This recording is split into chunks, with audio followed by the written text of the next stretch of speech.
m'appelle Salimata Ouad, je suis professeur à l'université Cheikh Anta Diop et j'ai contribué à la coordination de cette étude. La supervision en a été assurée par mon collègue de l'université Paris-Panthéon-Assas, M. Farfar Fati. Voilà, donc c'est le BIT qui a mis à disposition des fonds et il nous a paru intéressant de saisir cette opportunité pour que les étudiants soient encadrés de manière pratique sur une étude, et une vraie étude, comme on en fait dans les bureaux, et dans les universités d'ailleurs, pour travailler sur un sujet qui n'est pas assez documenté, il nous semble, c'est la violence et le harcèlement au travail dans le secteur informel. Alors quand on dit violence, et puis on dit le pays de la teranga, on va dire non, là-bas tout le monde est gentil, mais bon, la réalité c'est les gens vivent dans des conditions très difficiles. Ils travaillent dans des conditions tout aussi difficiles ou encore plus difficiles. Et nous avons eu des surprises, parce que l'étude venant du Nord, ils s'attendaient à beaucoup documenter des violences liées aux violences sexuelles, des harcèlements de ce type. Ici, on se retrouve, en tout cas moi qui fais le film, la majorité des violences dénoncées sont liées à l'institutionnel. Ce sont les gens qui travaillent dans les marchés.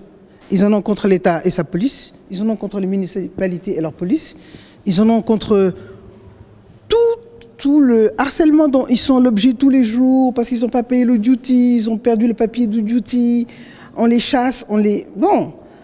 Et vous savez que ça a un lien avec l'immigration clandestine quand même. Il y en a qui m'ont dit, écoutez, je fais que je suis trop, mais n'est que Sénégal dit trop, et dit ne supporter. Vous voyez, et ça c'est surtout les hommes qui ont dit ça.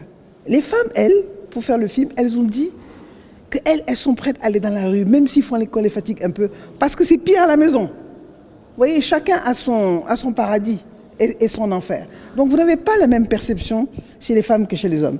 Les femmes, à partir du moment où elles travaillent, elles se disent qu'elles ont de la reconnaissance sociale, elles ont un statut. Donc bon, ça vaut bien de supporter, elles supportent peut-être pire avec la coépouse, le mari, la belle famille, voilà. Et puis l'enfermement de l'espace domestique. Sortir, c'est déjà un début de liberté pour elles. Pour les hommes, sortir, bon, ça c'est naturel, et ils ne veulent pas travailler souvent dans leur quartier. Et les femmes, elles vendent devant chez elles. C'est rare que les hommes vendent devant chez eux. Bon, le BIT n'a pas prévu d'accompagnement. Moi, ce que j'ai pu faire, c'est des suggestions.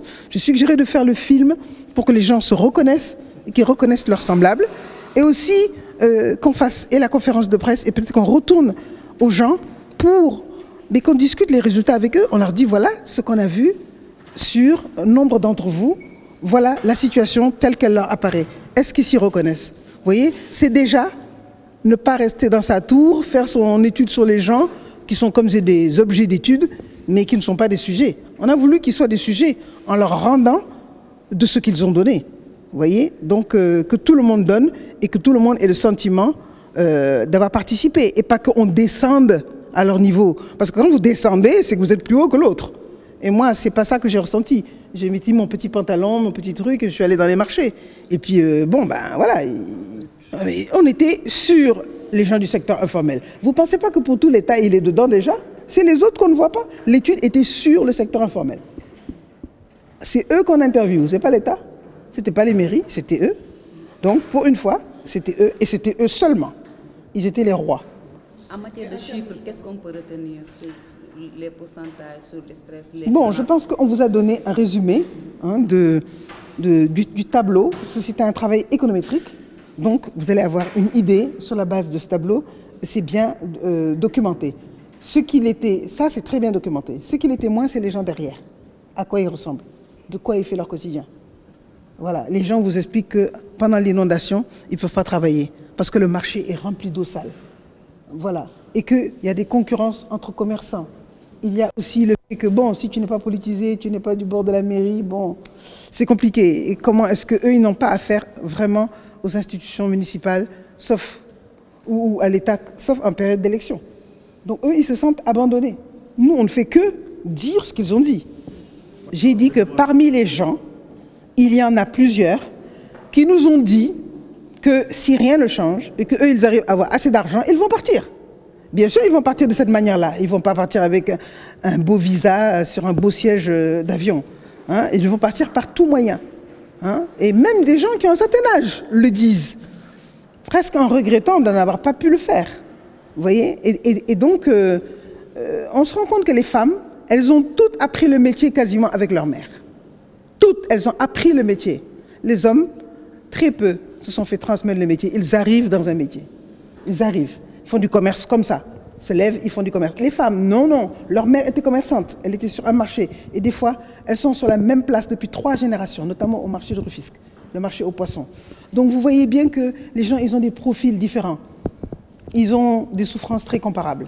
Des fois, ils ont des tiraillements. Par exemple, à Rufisque, il y a des gens qui ont une section très politisée. Voilà, alors ils étaient soutenus par l'ancienne équipe, ils le sont moins par la nouvelle, ils en veulent aux autres. Enfin, ça, c'est des querelles internes. Mais qui sont des formes de violence qu'ils se font entre eux. C'est évident. Hein. Quand il y a de la concurrence, on ne se fait pas toujours des... Mais on a aussi vu des beaux gestes de solidarité, où des femmes vous disent, moi, j'ai personne pour m'aider, il faut que je travaille.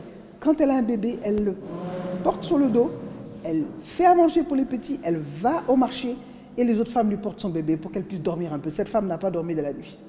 Donc il y a des fois des belles choses que vous voyez qui vous émeuvent, parce que vous avez l'impression qu'on est dans la jungle. Hein, tellement la vie est difficile. Et ces gens vivent aussi dans des conditions difficiles. Moi, j'ai eu des commerçantes qui m'ont dit j'ai même un problème là où j'habite parce que je suis une femme. J'ai dit, mais comment ça? Elle me dit, oui. Avant de louer, le propriétaire me dit, mba amodom. Elle a dit, mais comment tu peux demander ça à quelqu'un? Lui, il n'a pas de femme, elle ne fait pas des enfants, mba amodom. Vous voyez, la violence, elle est à tous les niveaux.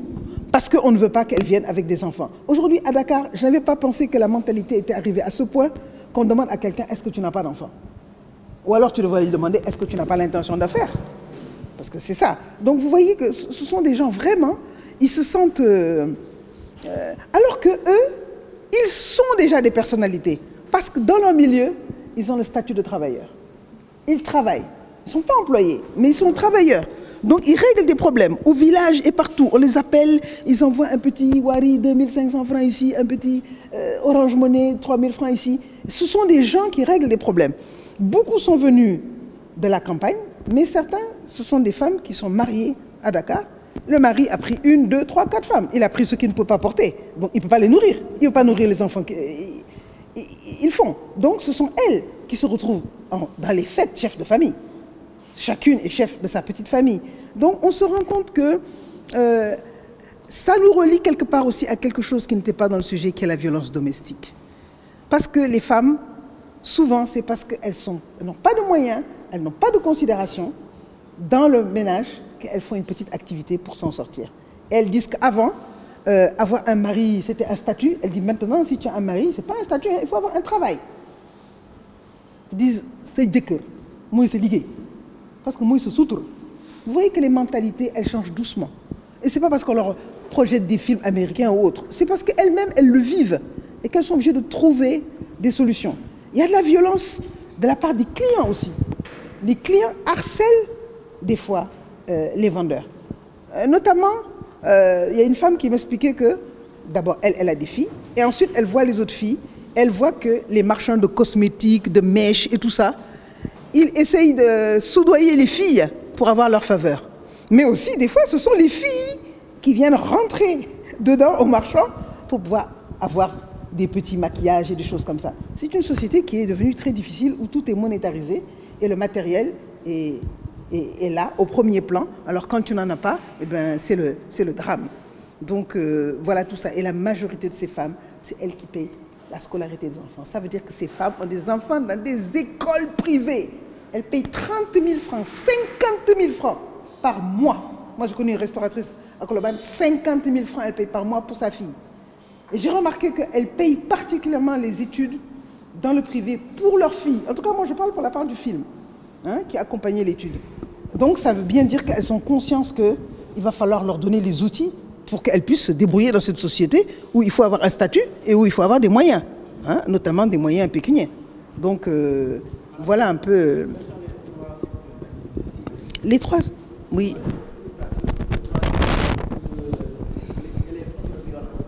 Alors, les 3 secteurs ciblés, c'est tout ce qui est restauration, alimentation, tout ce qui est cosmétique, coiffure, couture, et puis le commerce général. Voilà. Et les formes de violence, c'est la violence verbale, le harcèlement, c'est la violence sexuelle, et la troisième. Une fois dans notre société, nous savons des choses, mais on fait comme si on ne les sait pas.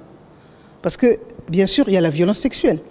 Et on le voit, mais on n'en parle pas. Donc il y a bien la violence verbale, il y a bien la violence physique, mais il y a bien aussi la violence sexuelle. Donc vous voyez, ces trois-là, on les retrouve en principal. Bon, c'est pas qu'on nous en a demandé, donc voilà, on n'a pas le pouvoir. Mais nous, ce qu'on a suggéré, c'est au moins que les acteurs, on considère ces gens comme des acteurs, pas comme des objets d'étude. Que eux, ils soient à la fin informés, donc qu'on ait une large information autour de cette étude. S'il faut même en faire des résumés en wolof, en poulard, dans les langues locales, que les gens s'y retrouvent et qu'on fasse un petit français de base pour que les gens puissent y accéder. On ne peut pas faire un résumé d'un niveau comme on a fait là, pour eux. Hein, vous voyez? Donc c'est un travail d'accompagnement. Et peut-être qu'on va arriver à mettre en place un peu plus que l'étude pour que les gens y accèdent. Parce que ça aussi, c'est un travail. Faire l'étude, oui, mais pour qui? Pas que pour le BIT. Il faut que déjà les autres institutions l'utilisent. Il faut que l'État l'utilise. Ceux qui ne veulent pas l'utiliser. Mais au moins aussi que la population elle-même, elle se voit. Comme on dit, il faut que nous guisons Bob. Parce qu'ils ont l'impression qu'on les utilise, on les interviewe, après, on est parti. Et j'espère qu'on va emmener une approche qui change. Même ici, au sein de l'université, la dimension sociale de l'université, parce qu'il y a une part, hein, elle n'est pas toujours exploitée, mais on pourrait l'exploiter plus pour faire ça. De sorte que l'université, elle aussi, elle participe à la divulgation, elle participe à vulgariser dans un langage simple et accessible, en langue, toutes ces langues.